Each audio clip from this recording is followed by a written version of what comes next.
We're going to start off with an injury question. Crispy Chrissy says they are just starting to get into making with their 3D printer and work table, but their hands are getting more and more scrapes, bruises, and cuts every day as they experiment with new techniques. Yeah, welcome to it. Do I have any tips or tricks about ways to avoid getting these mildly annoying hand injuries while making? Or does this just keep happening and I'll get a thicker skin? If you really want a thicker skin, take up welding. That gives you calluses. My kids, when I was welding a lot, my kids loved handing me like a hot cup of coffee just to watch me hold it. Crispy Chrissy, making is... Oh, that's Bobby's, yeah. Anyway, injuries are a part of making. At least for me, they are. I'm like the Woodwright shop. If you remember that wonderful show where he'd get bloodier and bloodier as the episodes progressed. It was a little like a Dan Aykroyd sketch. One time, a few years ago, I actually sat watching television and took a marker and I marked out all of the stitches on my hands. I think there's something around 80 between the two hands, but it's like 75% are in the left hand because you're always holding the... My left hand has more grip strength than my right hand because it's the clamp while I operate on it with tools. And you're going to get those scrapes and bruises. The real ones to watch out for, frankly, are the ones that you need for operating your phone. So like, don't injure this thumb. Don't injure this thumb. Don't injure this index finger. It can make things really, really difficult. The other thing about injuries is, and I've been thinking about talking about this more, is that our bodies change, right? I mean, the amazing Buddhist slogan, I am of the nature to grow old. I cannot avoid growing old. And one of the things that happens when you grow older is you heal slower. I remember in my 20s, I could get a gash in my hand and keep on working and like it would be healed like a day or two later. And then in my middle 30s, they started to linger and then they would get angry and they'd get infected. So I'm much more assiduous about cleaning and dressing my wounds now than I was in my early 20s, and I recommend it. Near every sink in my life, I have antibiotic cream. Triple antibiotic cream. I put that on the cuts. As soon as they get sensitive, you want to put that on no matter what. But when they start to get angry and they start to hurt when you touch them, that's when you really gotta like stop mucking around with it. Put some antibiotic cream and let it sit.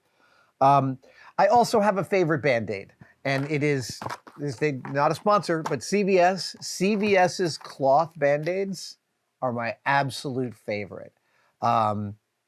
I just picked up like 4 new boxes for the house and the cave. Why do I love these? Band-Aid makes cloth bandages. They tend to unravel around the edges, and then you get these little nurnies that like, the hell with that. These do not unravel. These also can get wet and they dry out really quickly.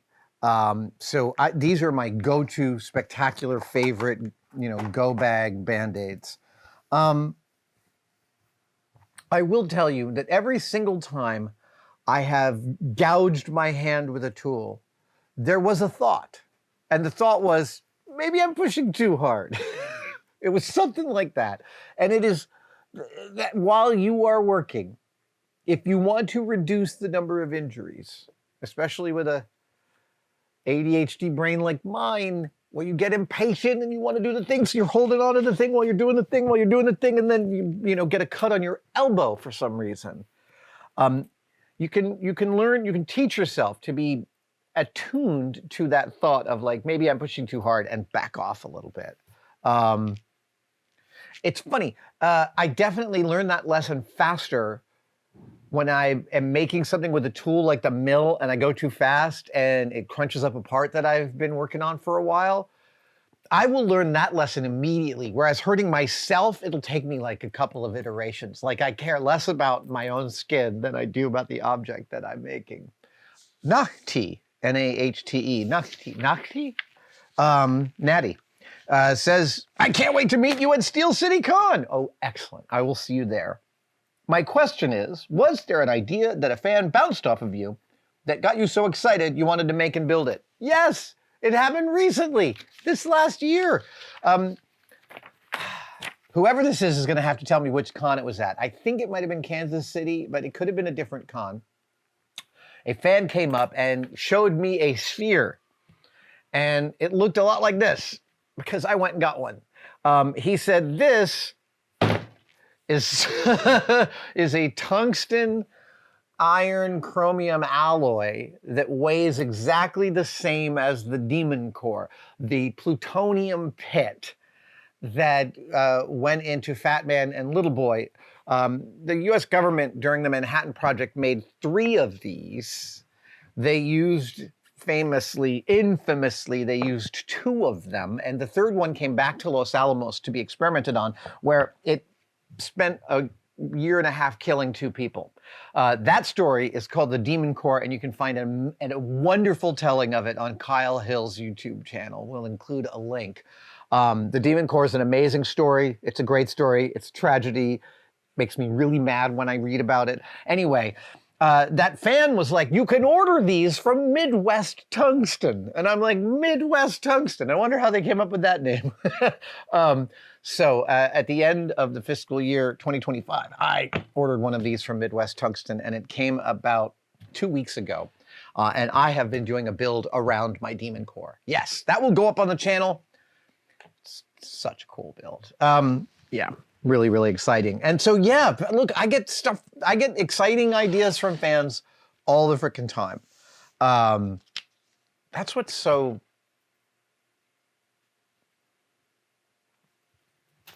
In this moment in time when everything feels like super bifurcated, reality feels bifurcated into several chunks, society, culture, arts, everything is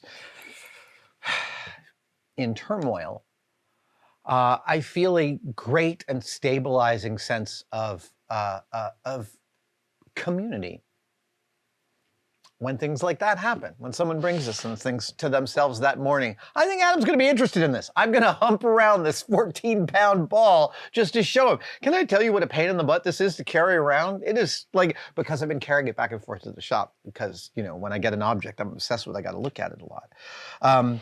Anyway, I love it when that kind of stuff happens. Let's see here. Yeah, sorry, Crispy Chrissy. You're just going to have to submit to those injuries. Olisig 455, a new name, says, have you ever wanted to make a clock, the mechanism and everything? Yes. Yes, I have. I do. Not only have I wanted to make a clock, I do want to make a clock. I'm currently making some plans to build an escapement, which is a key part of the clock. I don't know if I'm ever going to make a full clock. Look, I watch, pun intended, I watch clockmakers all the time. And it definitely is. Look, with things that I'm obsessed with watching versus actually getting to do them, 2026 is the year of the guitar. Maybe 2027 will be the year of the clock. Thank you for watching. I wanted to talk to you about Tested membership. The Tested members are a key community that we find really, really remarkable. That's very separate from Tested and from YouTube. The Tested members, they buy each other memberships during our live streams. So if you're wondering whether to become a member, watch one of our live streams and someone may just give you one. It is hard to overestimate how much the Tested members actually make possible on this channel. They give us a lot of wiggle room. They give us a huge amount of feedback.